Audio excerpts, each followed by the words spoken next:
Have you ever dodged a comment because you were not sure that you were safely going to be able to respond to it without blowing up? Have you ever shut down because perhaps if you kept talking, people would hear your voice wavering and would give you a way that you weren't feeling comfortable? Or have you ever, thought about calling in sick one morning because you didn't want to deal with that meeting or that conversation? Those are all examples that I've done and many of us leaders have done when we've lacked confidence. And in today's session, I'm going to talk about let me try that again. In today's session, we're going to talk about why you lack confidence when you need it most and then what you can do about that. Hey, my dear, I'm leadership development coach Kathy Archer, and I help women leaders enjoy impactful leadership because I know that you got into this work because you want it to make a difference. And I know that there's days you certainly don't enjoy your job. But if we get you back to feeling confident, which is what we're going to talk about, feeling composed and being able to manage everything that's going on in you, and feel that you're leading with integrity, that's when you're going to start enjoying leadership again. And so that's the work that I do. And again, today we're going to talk about what do you do when you don't have the confidence when you need it most? And here's the thing. If you've been following along in these videos or if you've been listening to my weekly podcast, you know that confidence is what you think you can do, not what somebody else thinks you can do. In episode 9, which came out today, you will find out all about confidence, and there's 4 hacks that I give you in today's podcast that help you build confidence. But confidence doesn't start at that sort of beginning point. It's not a switch you flip and one day you're not feeling confident and the next day you are. There's 3 C's that are connected to confidence. And again, I've gone through all of these in the podcast, but I want to quickly go through them here. And the links are in the notes for all of these episodes. It starts with competence. You have to know that you can do that. So confidence is a belief that you can do something. But if you've never taken the training or you've never had the experience or you don't know what's involved in it, you're not going to feel very confident. Your thoughts are going to be like, I don't even know what I'm doing, or I've never done this before, or this is scary or weird or awkward, and you're not going to try. So the first step to confidence is competence. In the webinar that I'm doing this week, it's about decisive decision making. My guess is you've never taken a course on how to make decisions. And yet, in your leadership role, you make a zillion decisions, you do every day. Do you give this person that job? Do you delegate this task? Do I take this project on?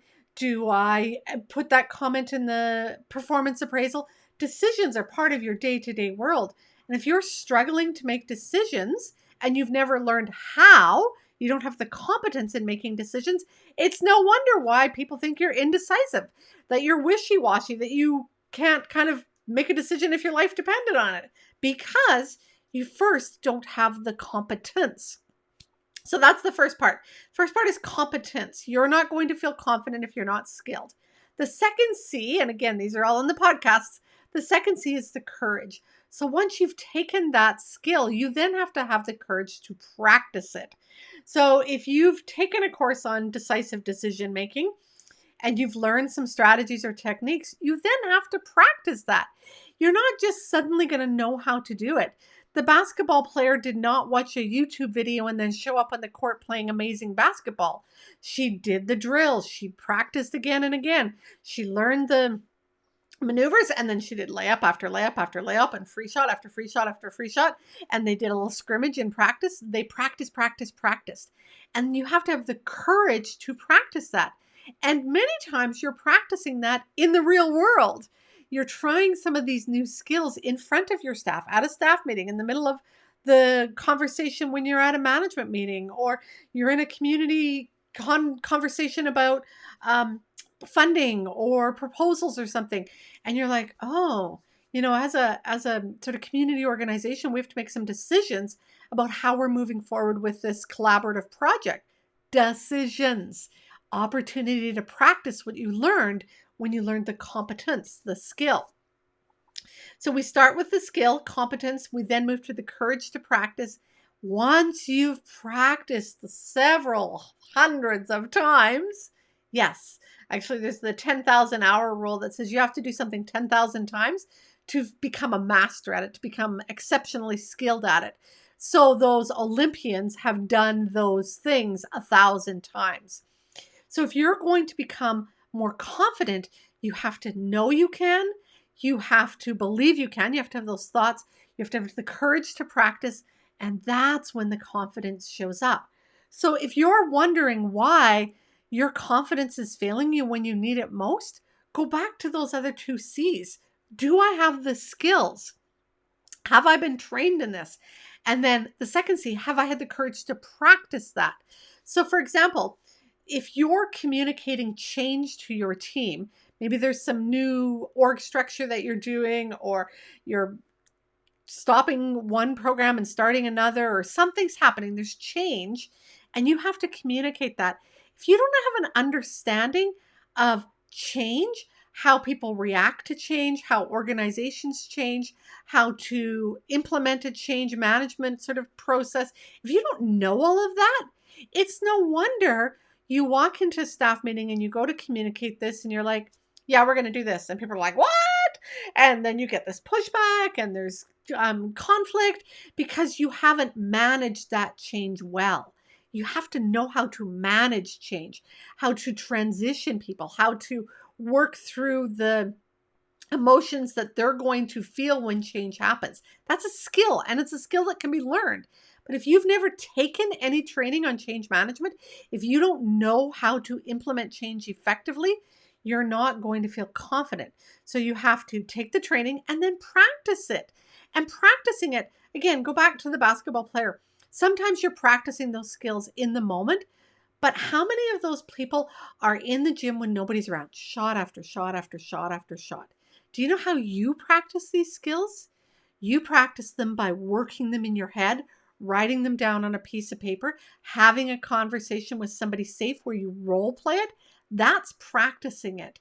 And so you have to sort of rewire the circuits in your brain, because your automatic reaction when somebody pushes back might be to shut down, or your automatic reaction when somebody pushes back might be to push harder back at them. Whatever it is, if you're trying to develop a level of confidence to be composed while you're communicating change, then you have to practice that.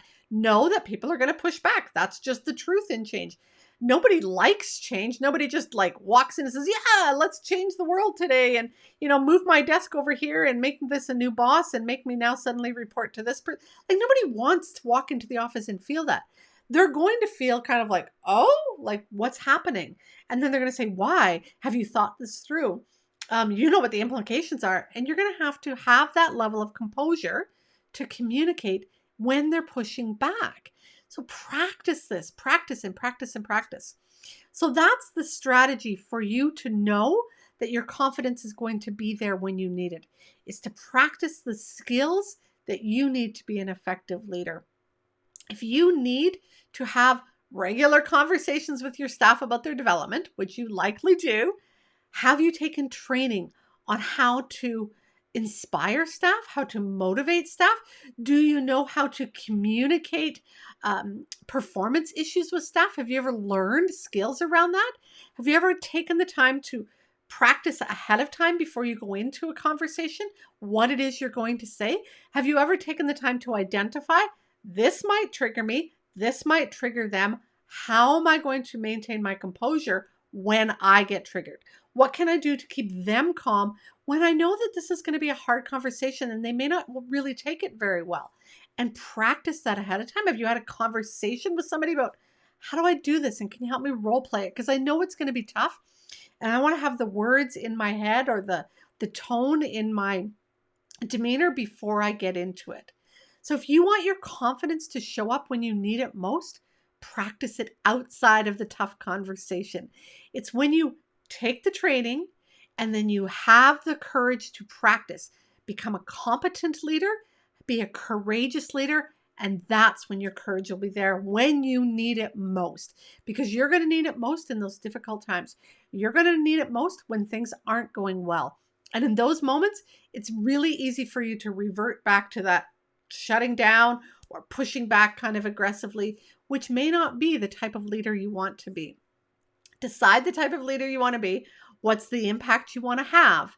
And then do the work to get there. So go back to episode number 7, I think, is about competence. Episode number 8 is about courage. And then this week's episode on the podcast is about confidence. Go back through those 3 episodes and really get a sense of, some of the areas that maybe you're lacking competence in.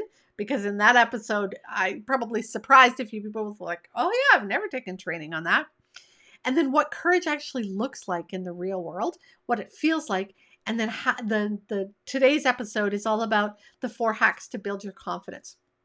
So those are really going to help you feel that confidence there when you need it, because leadership is tough, my dear. It's not an easy job. It is difficult, and you need to show up for your team with confidence. The more confident you are, the more they're going to trust you, the more they're going to follow you, the more comfortable they're going to be bringing tough issues to you, which is an important part of leadership. And they're going to respect you because you're going to have the confidence to share some of those tough messages, to be clear, even though it's a bit messy. And that's when you, my dear, are going to feel confident and feel stronger. And you're going to ditch survival mode, which sucks the life out of you and leaves you not as an effective leader as you could be.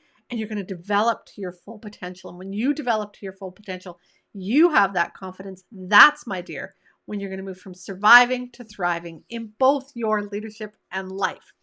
If you found today's episode helpful, then you might be interested in the training library. Many women leaders wish that they had a coach or mentor like me helping them on their day-to-day journey. They wish they had somebody to tell them what to do, how to do it, coach them through it, mentor them through it, and they don't think that they or their organization can afford it. Oh, but you can. Inside of the training library, I've created a whole library full of courses and webinars, and I'm there to guide you and support you, and there's extra individual help as you move along, so that when you hit these inevitable bumps, because you know that leadership is not easy, you know it's a tough journey. So when you hit those bumps, I am there inside the training library to help you get out of survival mode, lead with courage and confidence, and move to thriving in both your leadership and life. Go make the rest of your day awesome, my dear.